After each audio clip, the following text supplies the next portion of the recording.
Welcome to the best of high school sports in Northern California. We are MaxPreps Sacramento, powered by SMUD. And we're going to give you an insider peek at why the Sac Joaquin section gives you some of the best high school sports in all of the West Coast.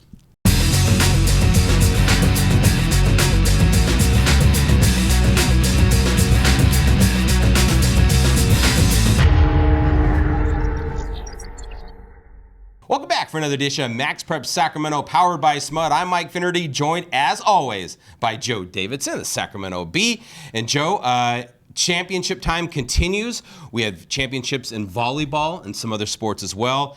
Playoff football is big, though. Semifinals this week in 1 through 3. Big-time championships in the rest, and champs are being crowned. Yeah, the Sac Joaquin section is the second largest section in California. We bring this up a lot. There's 10 sections in this state, and some of the volleyball is big time. We've already had soccer championships the previous week.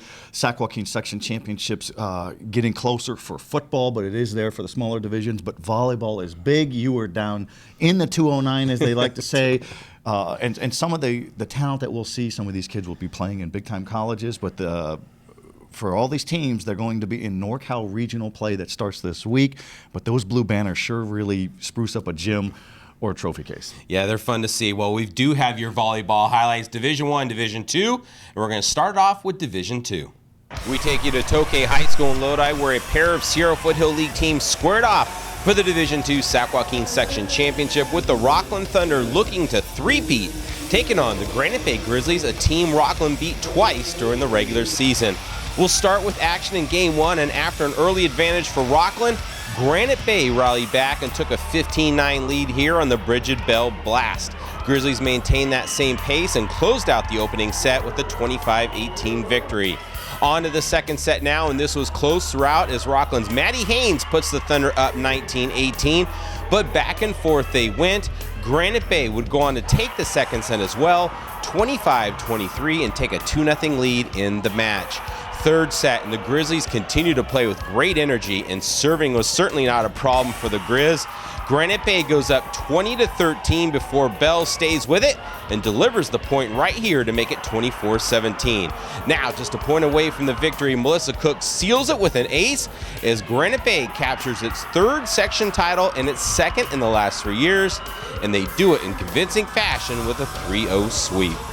We were surprised to be in Division II to start off with, and we didn't really know what to expect. And we know Rockland is a great team and really strong, and we've struggled with them in the past. So we were going in with as much confidence as we could have, and just played our hearts out. We've been really good in the past years, and I think that this year we knew that we were really going to have to step it up. And I think that as a team, because we stepped it up mentally and as a team really coming together and, playing well as one unit has really helped us, and it definitely showed tonight. They're always a tough team, and we didn't get a chance to beat them in league or anytime this season, so it was really nice to be able to come out and get it with this team, because I think that we've all worked really hard this season to improve and kind of peak in playoffs, and I think we're doing that, so yeah. Next up, we've got the Division I matchup, a rematch of last year's championship that had the Pleasant Grove Eagles of Elk Grove taking on the Pittman Pride of Turlock. Pittman beat Pleasant Grove in 5 last year. Could they do it again? Well, it was Pleasant Grove getting out to a good start in this match thanks to the powerful play of Alexis Light, who time and again delivered one blast after the next, and it would carry the Eagles to a 25-19 opening set win. Turlock would take the second set to even the match, and then that momentum would carry into the third set as the Pride started to find its groove, going up by as many as 10 points before Yasel Perez finished off Game 3 for a 25-16 win. 4 set, and it was an absolute battle, but in the end, this one would go to Pittman as well. They take it 25-23 and make it back-to-back Division I section titles. They drop the first set, win the next 3, and they get it done. And now all these teams will move on to the NorCal Regionals this week with hopes of getting to the state championships in Southern California in 2 weeks. All right, how about Pittman, a powerhouse in Turlock? We used to think that this was the home and the pride of Colin Kaepernick. He's kind of yesterday's news. Now it's the pride of the volleyball juggernaut there, so how about that? And Pittman's doing some good work, knocking off who we thought maybe were the best team in the Sacramento area in Oak Ridge in the semifinals, so some pretty good work there. Pleasant Grove has done so many good things, girls basketball, boys basketball, softball, pretty good in volleyball too. So pretty good show there. Both teams are in the NorCals. Yeah, and Pleasant Grove coming up short to Pittman 2 years in a row. Hey, they've had a great run, but they're going to be back next year. Lots of young talent for the Eagles.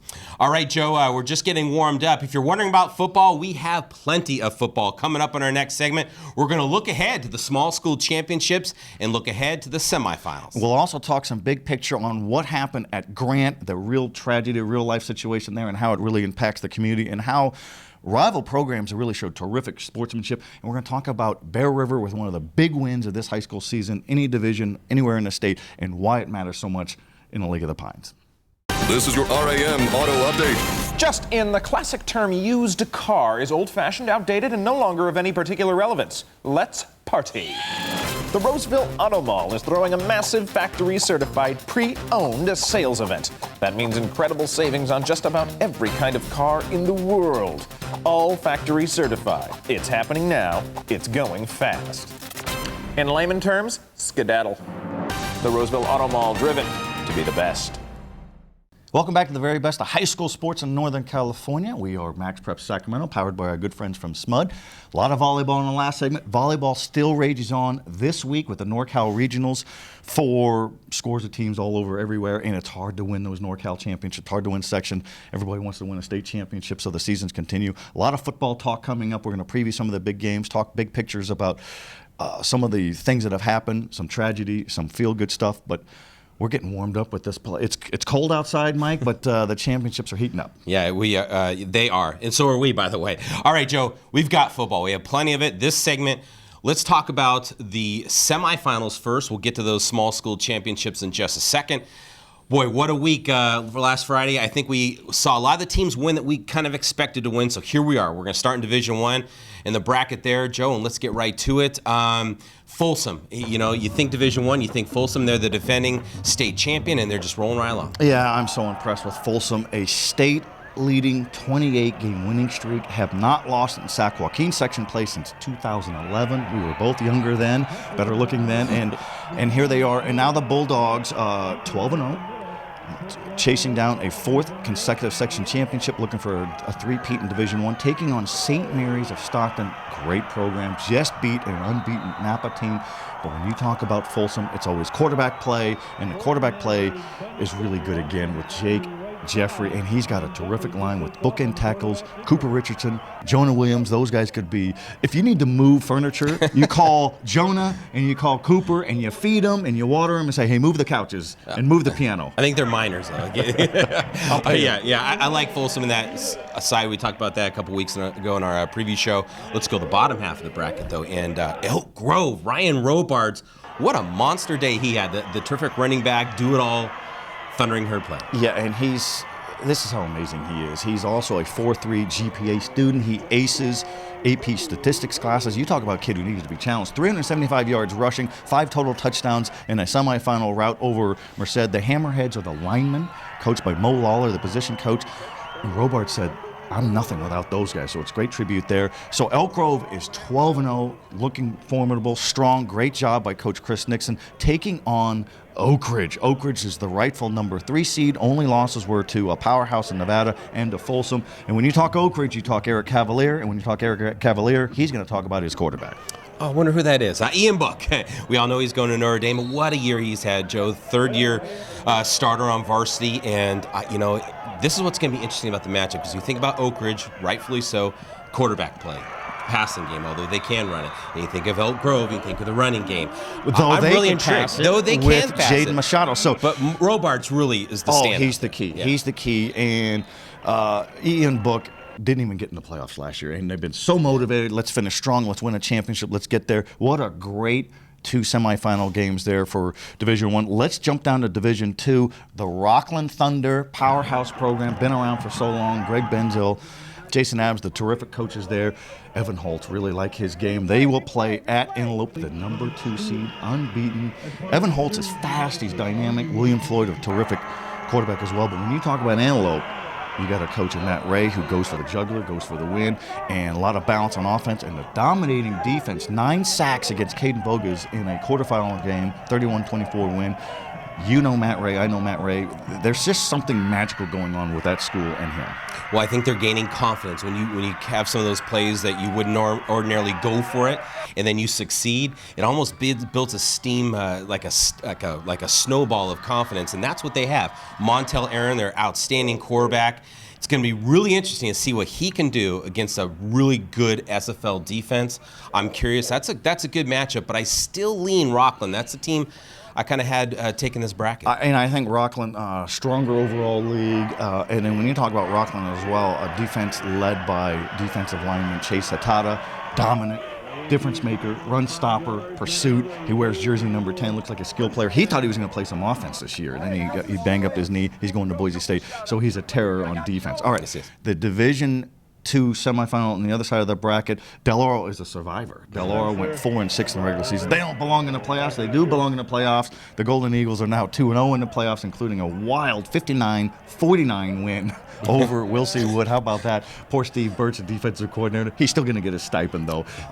So we'll see. We'll see what happens with Del Oro. See if Del Oro can continue. And a thought on Del Oro, by the way. Everyone's talking about how they make it in with that record, how they get in the playoffs. Well, this is the reason why it happens every single year.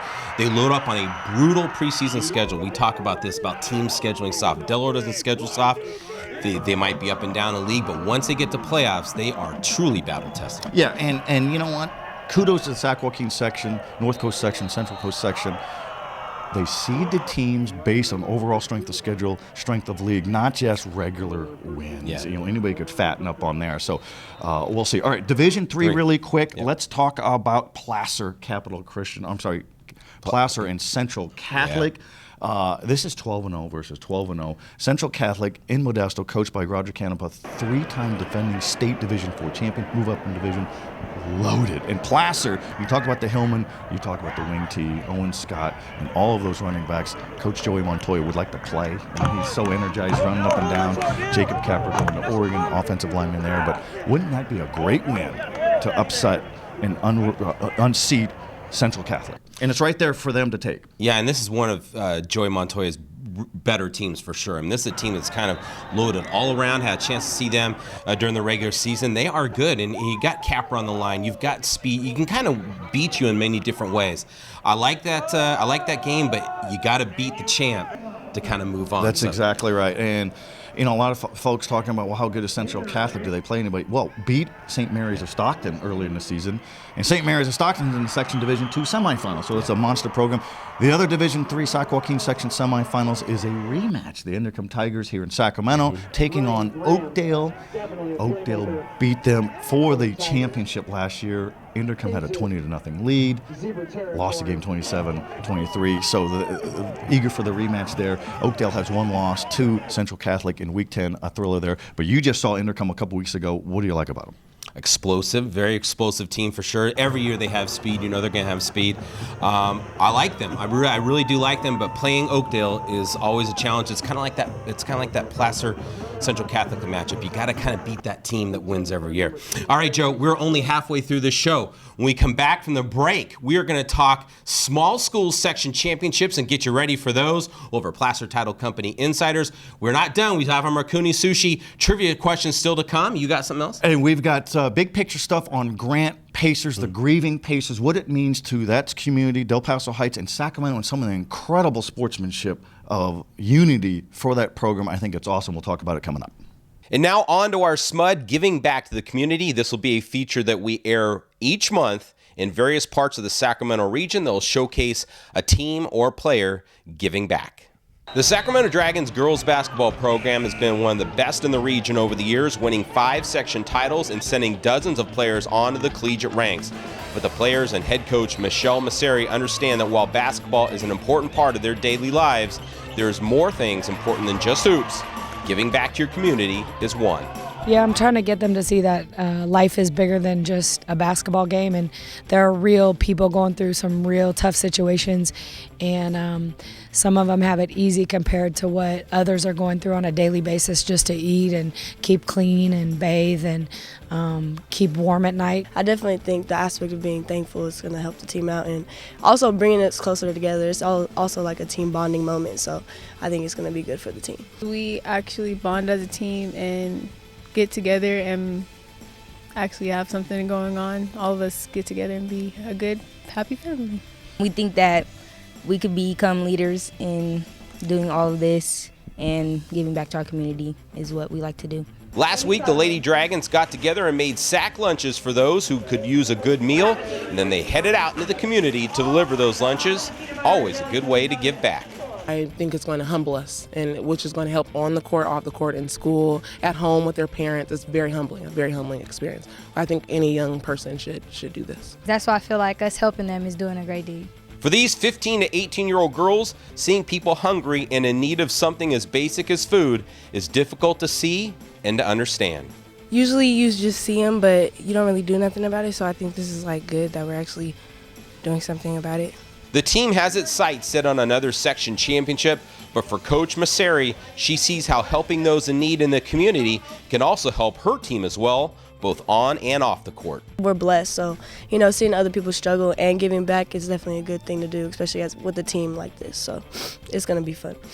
We had to ask the girls, what did they learn about giving back and helping those less fortunate than themselves? Not everybody is blessed enough to have food on the table, so the fact that we can provide it to them is a good thing. We should continue to do this because it's like giving back to our community, and it's not just about basketball.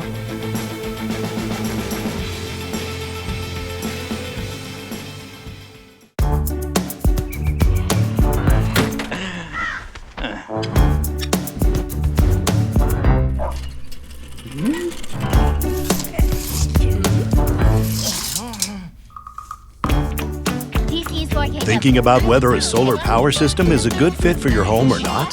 Here, try this instead. SMUD can help. If you've got questions, SMUD's got answers. Check with SMUD before signing a contract. Visit smud.org/solaranswers.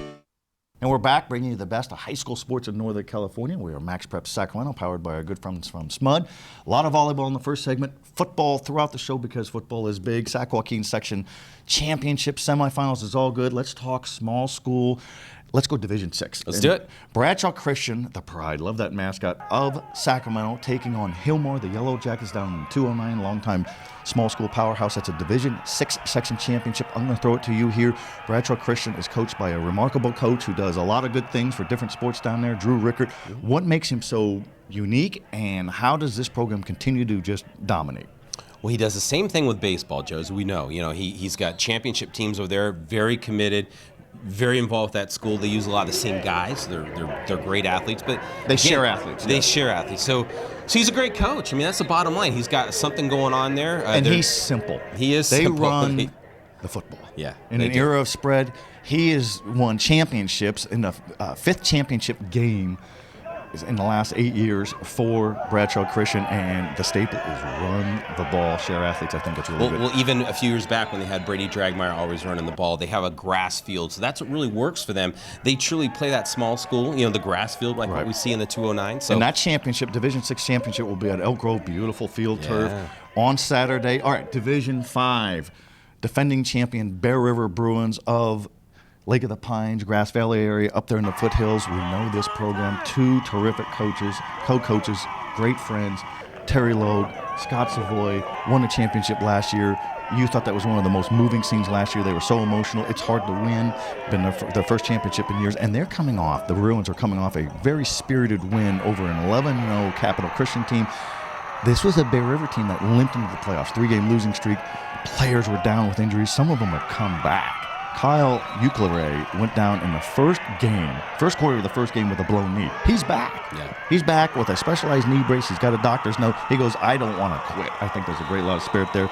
Jason Voder's done a great job there. So Bear River is in the finals, taking on Sonora's. The number 1 seed Sonora's loaded, 11-1. But I'm going to throw it back to you. When you've seen Logue and Savoy, there's something special. And we talk about this, Mike. In high school sports, your coach really is the difference. More so than the colleges, more so than pro ranks. And you've seen these coaches, and they do some amazing work. Well, you and I both know them. They work well together on the sidelines. They're no friends. Ego. No ego. They're like co-head coaches, basically. Terry Logue has nothing more to prove. Scott Savoy certainly doesn't. So they're just having a good time. I mean, they really don't see an end right away, especially Scott. They got them playing probably better than the talent they had really last year. Surprised them, Modesto Christian. And they beat a good Capital Christian team this year, so do not count Bear River out of this game. No, and they have a voter. They have scores. I love saying they had a voter last. They had two of them last year. John Voter last year, team leader, graduated. Now it's Jason Voter, and he gave a powerful, emotional halftime speech against Capital Christian. So I want this to end. Look at yourself. Let's go. Let's do it together.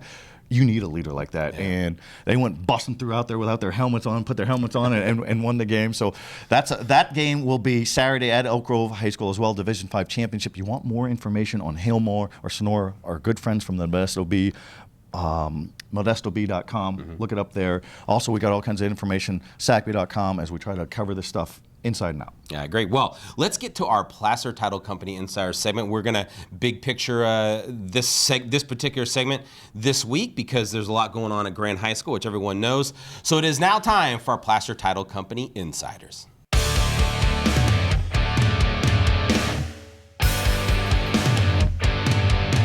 All right, Mike, a real emotional scene, maybe the most emotional, powerful stuff, human element stuff that I've seen in my 26 years at the Sacramento Bee. In Del Paso Heights, the Grant Pacers, one of the storied programs in all of California, just rocked to the core at the stunning, senseless, stupid shooting death of popular player J.J. Clavo. Some of these photos here from our friends at the Sacramento Bee in the photo department, you can see the mother, Nicole Clavo. She's in jersey number 5. They are just mortified about what happened. And as of this taping, we don't know what happened with Grant on Saturday night as they were going to take on Granite Bay in a Section Division II semifinal. But this is sad, and it's senseless. And in talking to Nicole Clavo, the mother, great, strong woman, and she said somebody has to come forward. Somebody has to explain or give information to law enforcement about a lead or anything. And she said she could understand why people aren't coming forward because they're afraid of street justice, retaliation. Well, there's a young promised life cut short, so something needs to be done here. The funeral will be Saturday. Well, how's that? I mean, high school kids should not be going to funerals of teammates and classmates, and mothers should not be burying their teenage sons. And it's just it's sad. And the most amazing thing I saw out of all of this was the unity and solidarity of these rival programs, whether it was from Galt, Inderkum, Rio Linda, Elk Grove. These teams all come out, Jesuit, Rockland, Granite Bay, to support Grant by showing up to a playoff opener against Bayer and Modesto because they care. And in short, I think all these coaches admire Coach Mike Albergini. They envy his talent, his success, but nobody envies the hardships he goes through, because that's a different deal. And talking to a lot of coaches, Mike, they say, I don't know how we would handle that. I don't know how we would handle a player death during a season. So kudos to the great sportsmanship. Extra kudos to Nicole Clavo and her terrific family hanging in there. I asked her, Mike, I said, how do you hang on? She goes, this support, the love. And it even extended to the Sacramento Kings, where DeMarcus Cousins said he would help pay for funeral costs and all that. They were so moved by that. So real life crashing into the fun and games of high school sports, and some terrific teaching lessons. All right, Joe, it is trivia time, and this week you have our Mikuni Sushi trivia question. Mikuni Sushi, we love to eat there as much as we can get out there. Taro and good friends, thank you for the supporting the spot. All right, question time. What do you got? Hit me. All right, in the spirit of great running backs, and we were talking about Ryan Robards of Elk Grove, he's got 2,501 yards. It's a school record. Who's the all-time Sac Joaquin section career and season rushing champion? All-time. Who is it from this region? Career and season, so that's it's the same exactly person. What I'm saying. Well, we got an echo in here? Okay. All right. Well, I'll try to come up with that answer between now and the break, but when we come back, we have plenty more. Stick around. This is your RAM Auto Update. Just in, the classic term used car is old-fashioned, outdated, and no longer of any particular relevance. Let's party. The Roseville Auto Mall is throwing a massive factory-certified pre-owned sales event. That means incredible savings on just about every kind of car in the world. All factory certified. It's happening now. It's going fast. In layman terms, skedaddle. The Roseville Auto Mall, driven to be the best.